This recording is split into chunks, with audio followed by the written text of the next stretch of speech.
fajnie jest ta poduszka. Z kotami. No, zawsze koty. Zawsze koty muszą być. Okay, so hello, welcome to our show, Brokat i Cycki. Today it's only two of us, me, Moonlight Pixie. And Colette de la Creme. And I think that today it's kind of good opportunity to talk about differences in burlesque world between Poland and States, because you are from States, you have a lot of experience performing there. Mm-hmm. And I'm super curious how it looks like, how shows are looking like. So yeah, tell me everything you know about it. Okay. Thank you for asking. Well, this is something that we were talking about last time that we were talking together. And I think this is something that's actually a little bit strange because I wouldn't say that I have a ton of experience performing in the States, like in all of the States. I've really only ever performed in California and specifically the San Francisco Bay Area. But even just with that, you can have a lot of experience performing because there used to be so many different places to perform, so many different open mics, and so many different, there used to be so many different burlesque shows and places that would love to book different acts. So one of the things that I think is really kind of interesting is when I went to Madame Q several years back, I was very excited and I couldn't wait to go see who was going to be performing. I didn't even know who it was. I didn't even bother to look it up because I couldn't wait to be surprised. And I get there and it's like a full sort of, because I was taking classes there as well. So it was the same space where we practiced our classes and where we did everything. But now, instead of that being practice space, it was filled with tables and chairs and with an actual audience. And so that was amazing. And so, I went there and sat down and I was very excited. And then there were two performers. It was two people. Yeah. And then they just went 3 times. Yeah. And I was like, what are these people doing? Oh my God, what's going on? Like, why would you want to see the same 2 people perform like that? So I was just like, okay, we're just gonna, that's okay. It's okay. In the US, it's much more common to have 8 or 10 performers in a single show. Just doing one act. One act. Wow. Yeah. Wow. And for example, okay, so you have 8 different performers. They are performing just one act only. Yeah. And but you guys are staying for the whole show, and you have the curtain call at the end, or not really? That's a good question. Well, there's not so much. I've only done one sort of like formal curtain call. And yeah, isn't that strange? Like you don't even think of it. No. Isn't that weird? It's like, oh, I've never done a curtain call. I did it one time and it was in a space that was a gym. So it had a wooden floor that's similar to your floor. Actually, sorry, no, it was a concrete floor. It was a concrete floor, but it was like a large like space. And then everybody had room to get up on the stage and that was it. Otherwise, there's not a curtain call. Wow. Yeah. Wow. Okay. That's a huge difference because that's always part of a show here. So mostly you have shows divided by 3 parts, let's say so. And mostly you have 2 or 3 performers performing the whole night. And then at the end of the show, you have a curtain call and you're saying, yeah, thank you, blah, blah, blah. And then you have a moment to take a picture with the crowd or, for example, sell. If you do something like, for example, in Poland, a lot of performers are doing their own pasties, for example. So then you can buy some or grab a picture with an autograph. I really would like to see completely different idea of a show which you're describing. It's really interesting to me. Yeah, it's so interesting that you say that too, because I'm just trying to picture it in my mind, the idea of having a curtain call. I don't remember if we had that one day that I went to Madame Q. I'm like, did the girls do a curtain call? I can't quite remember. But it's interesting that you mentioned people selling pasties and things. In California, in the Bay Area, it's very common for people to have tables selling pasties. Very often You'll have people who come to shows who pass out flyers and tell you about other burlesque shows that are happening, any other kind of live event that's happening. So you'll get people flyering for live events. I've often flyered at live events as well, trying to get people to come to some of my shows or trying to get people to come to something else that I thought was cool. So it is interesting. Occasionally, you will have a performer perform 2 acts in one show, but it's a little bit rare. More often, you'll have like 8 or 10 people, and they each perform 1 act, which honestly, when you think about it, is so much less stressful because to perform 2 or 3 acts in a single night can get a little bit Oh yeah.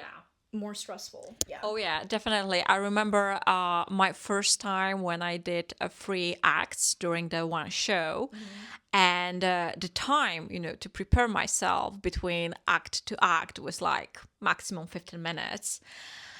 And I was overwhelmed with emotions. I started to sweat profusely because I was nervous. I was trying to find my things. I was trying to find my jewelry inside of the very big luggage. And yeah, sometimes it's really crazy. And as you said, definitely, if I'm going for the show and I need to perform 1 act, I'm like, easy peasy, right? I'm just preparing myself. I have my costume. I have everything ready, put in places. But 3 acts within one night, yeah, this is challenging. Sometimes it's really challenging, especially, oh my God, I remember once it was actually during the queer open stage, yeah. And that was the show, which was also concourse, yeah, so basically we were fighting for the first prize and competition. Exactly, thank you, I lost the word. So it was a competition, and at the first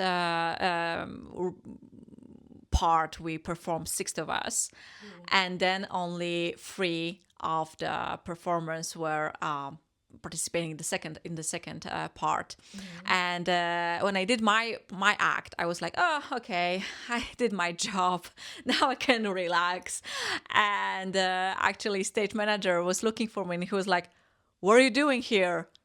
It's not your break, you have another part to perform. And I was like, oh, so you meant that I did. I made it to the first, second, or third prize, right?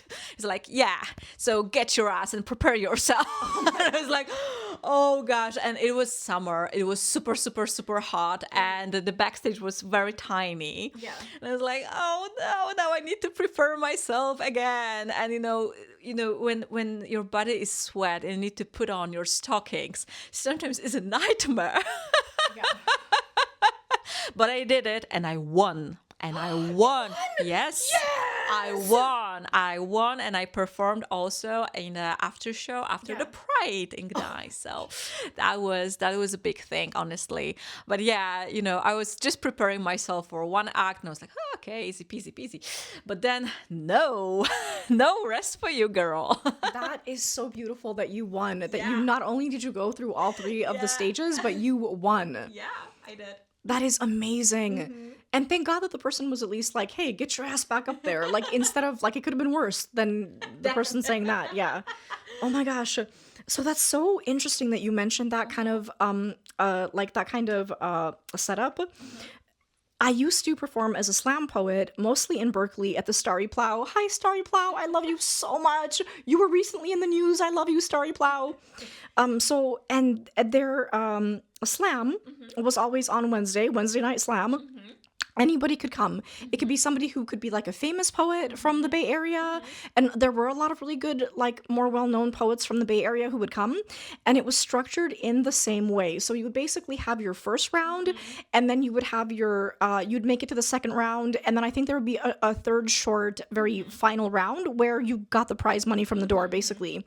So it's so interesting that you mentioned that kind of setup because I've never seen burlesque done that way, but that's actually very brilliant. Because if you then entice and motivate people with a nice cash prize at the end, you're going to get everybody and their mother like coming out with something crazy because they want to show off and do their act, right? Yes. That's brilliant. I love that.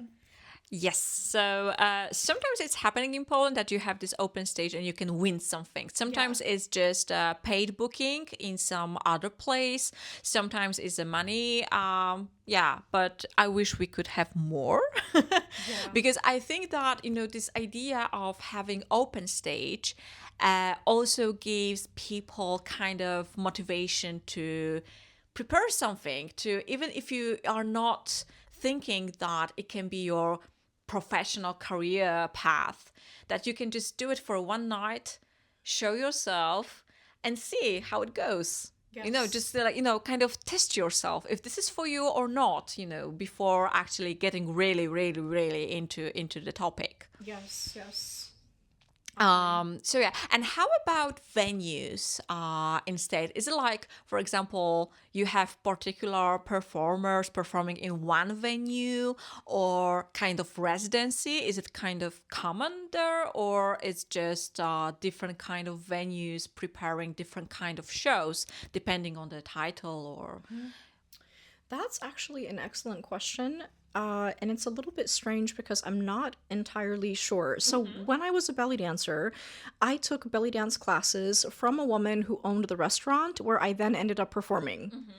When I wanted to start doing burlesque, I started testing, as you said, I started to test out how comfortable I would feel during doing burlesque, what that looked like, what that felt like, what kind of costumes do I want to have?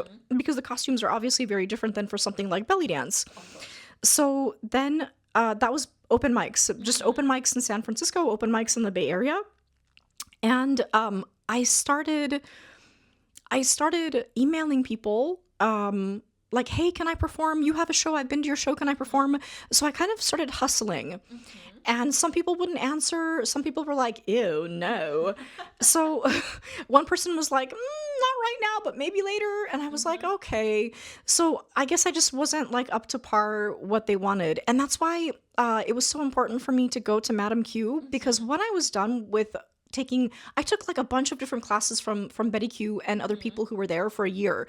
And at the end of that year, I was like, I'm ready. No one's ever going to tell me no again. They just won't answer my email, but they won't tell me no.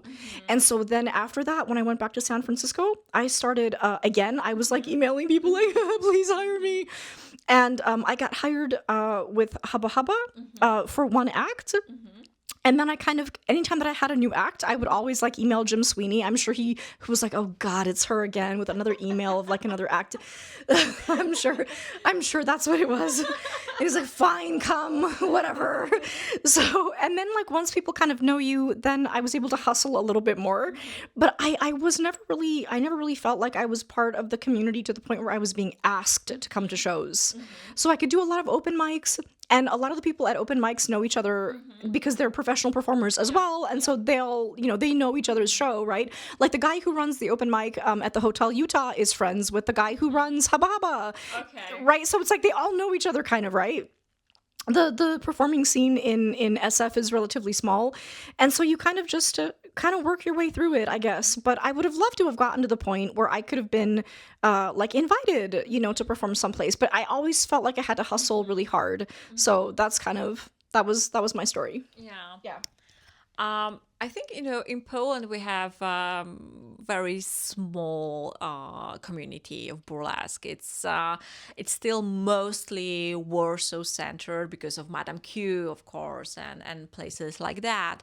So we have few performers outside. Like, for example, okay, in Krakow we also have a burlesque school, and we have some newcomers coming from there. But the community is relatively small, I would say, and we even have a group on Facebook, and sometimes producers are, posting, okay, I need 2 performers for this night in this venue. Who's ready? Who can perform? Sometimes it goes this way.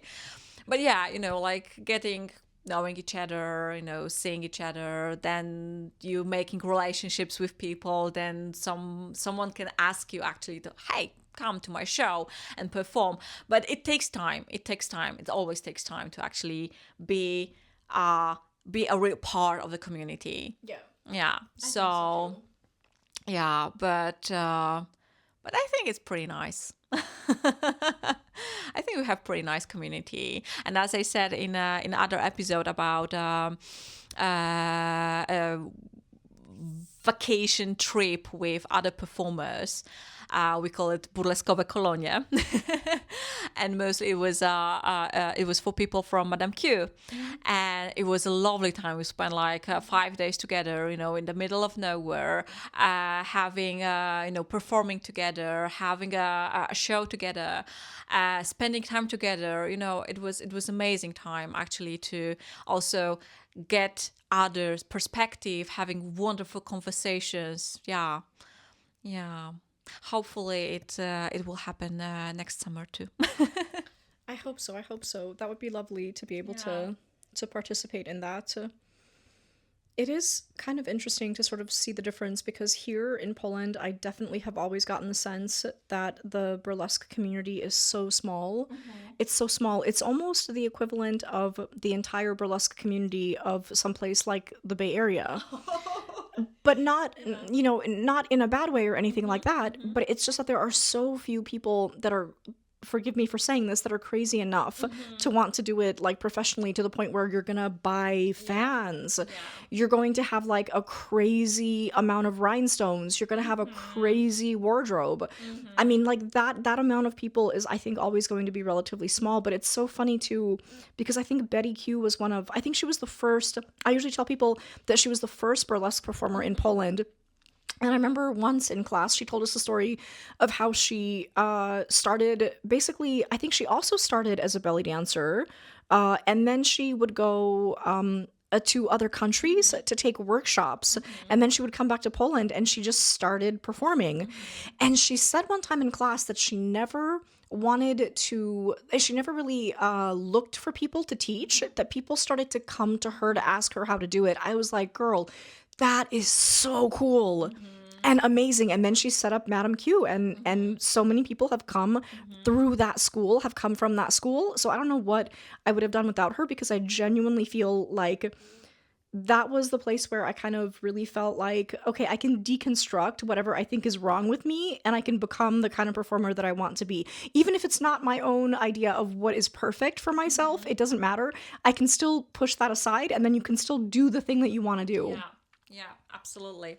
And, talking about Madame Q, because I think that in every episode we are mentioning this name, I have a little thing. I mean, this is my own piece of Madame Q. Oh my god, that is so gorgeous. Look at that. Yeah, and this is wonderful, and this is actually my favorite, and this is my, little piece of Madame Q that I'm taking with myself. How gorgeous this is. There's, I feel like we're on like a CBS, not Yeah. CBS, whatever. 90s network. 90s selling. This is wonderful.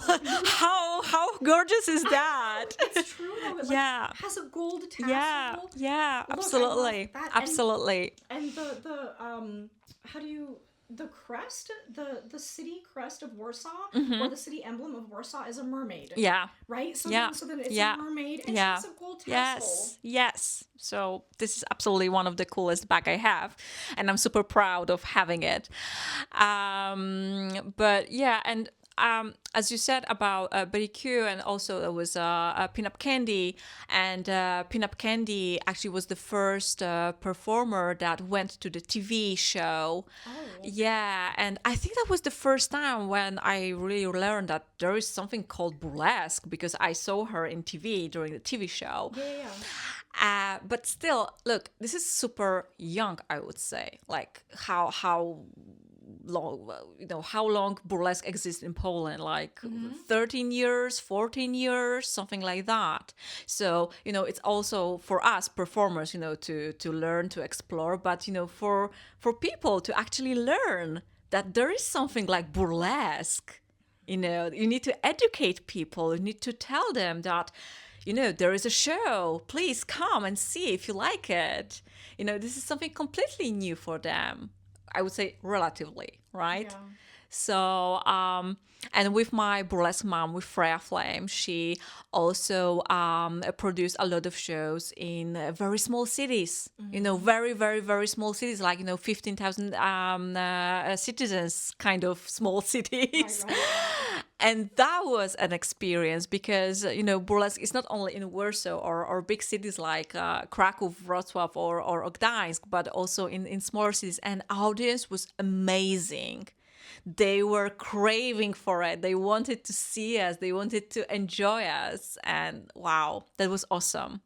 And I'm very glad that finally burlesque is coming also to the smaller places, smaller. I wouldn't say villages because it's not the thing, right? But smaller cities, not only Warsaw. Yeah. No, that is a very good point, I think. And I'm not really sure what the scene looks like in. I mean, obviously, someplace like the San Francisco Bay Area is a major metropolitan area. So I don't really know what the scene looks like in Fresno, California, which is like a smaller city, kind of like between Los Angeles and San Francisco. Well, actually, it's a relatively large city, but it's a very strange sort of. I don't know what their burlesque scene looks like. Like I don't know. I've always been amazed at performers like yourself who travel constantly for shows because I've never had the opportunity to do that before. I would love to do that, but I just don't even know how to do it, which is why I was asking you like all these questions about it. I'm like, how do you do that? So maybe talk a little bit about that as well. Like let people know. How do you get bookings in all these other places, and how do you feel about traveling? Is it expensive? Is it worth it? Do you take a loss? Do you make any money on it? All these things. All those things. It's always, sometimes it depends on the producers, right? Sometimes they covering the cost of the travel, sometimes they don't. It depends on the show they're producing.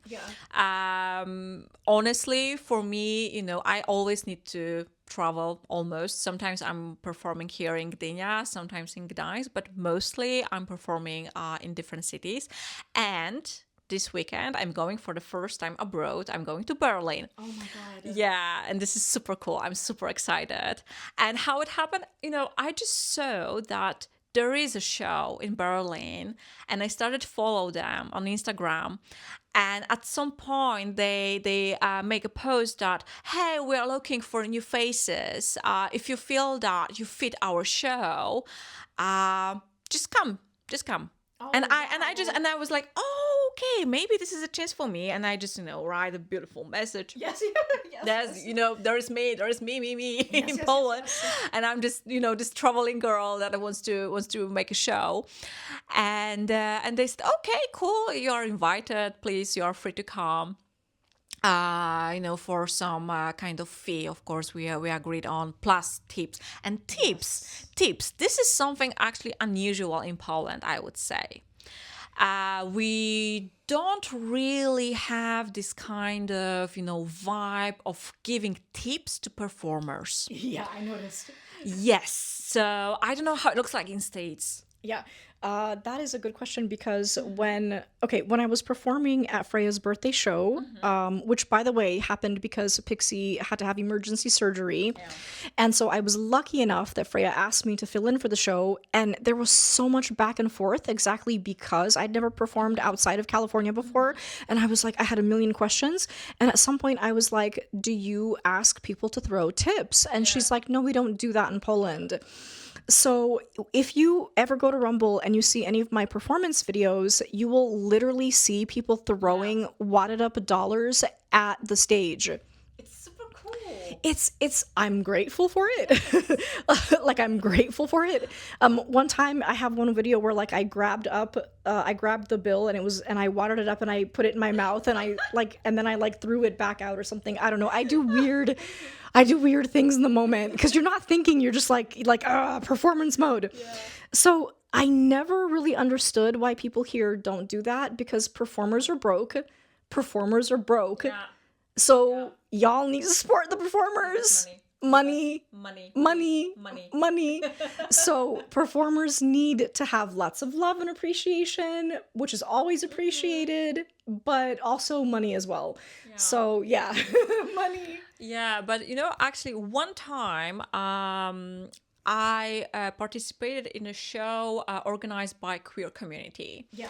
And they were absolutely adorable because I approached them and I was like, "Oh, hey, you're doing very nice parties for the community. Maybe you want burlesque as a part of your party." And they were, "Yeah, but we don't really have a budget for it." And I was like, "Hey, I can do it for tips." So I just bring a jar and I said, okay, I will do it just for the tips.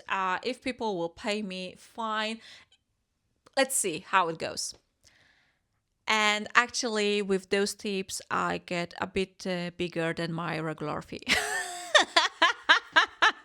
Are you kidding? That's No, amazing. they were very generous. They were extremely generous. Oh, I my was God. surprised because I was not expecting much. But sometimes you just do things for community, for people because you want to. And when I realized how much money I raised, I was like, "Oh my gosh, this is crazy! This is crazy." That is so beautiful. That is so beautiful. Yeah. That is so amazing. And I love that you have so much. Sorry, there's like some weird little. I love that you have so much initiative that you're going to do those things. That is so perfect. I never thought of. Okay, well, that's so interesting that you mentioned that. Okay, so because Poland has such a small.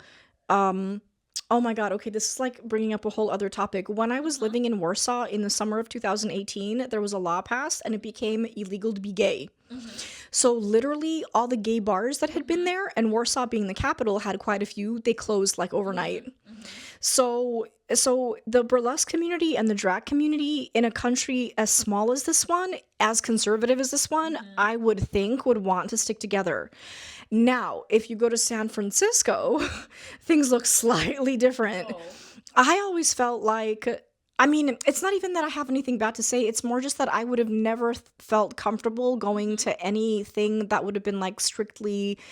As a spectator, I would have gone to like a drag show, or I would have gone to like a drag bar or something like that, right? But like I would never have felt comfortable trying to like intrude on that scene as a performer. What I would have done is maybe like if I had an upcoming show, I could have passed out flyers, or if there was a performer that I knew, like Bren Bad, I love Bren Bad in San Francisco, I would have been like, oh, next time I perform, but then I left the country before I had another show. So it's like weird, like you can kind of try to maybe entice people. But I always very much felt like the burlesque community and sort of like the drag community were like two separate things. So I think it's so brave and beautiful that you did that. Yeah, but in Poland, I think we are together. I mean, definitely we're closer from what you said about states. Definitely, I think we are much closer. And sometimes you can see shows when you have burlesque plus drag, and it goes hand in hand.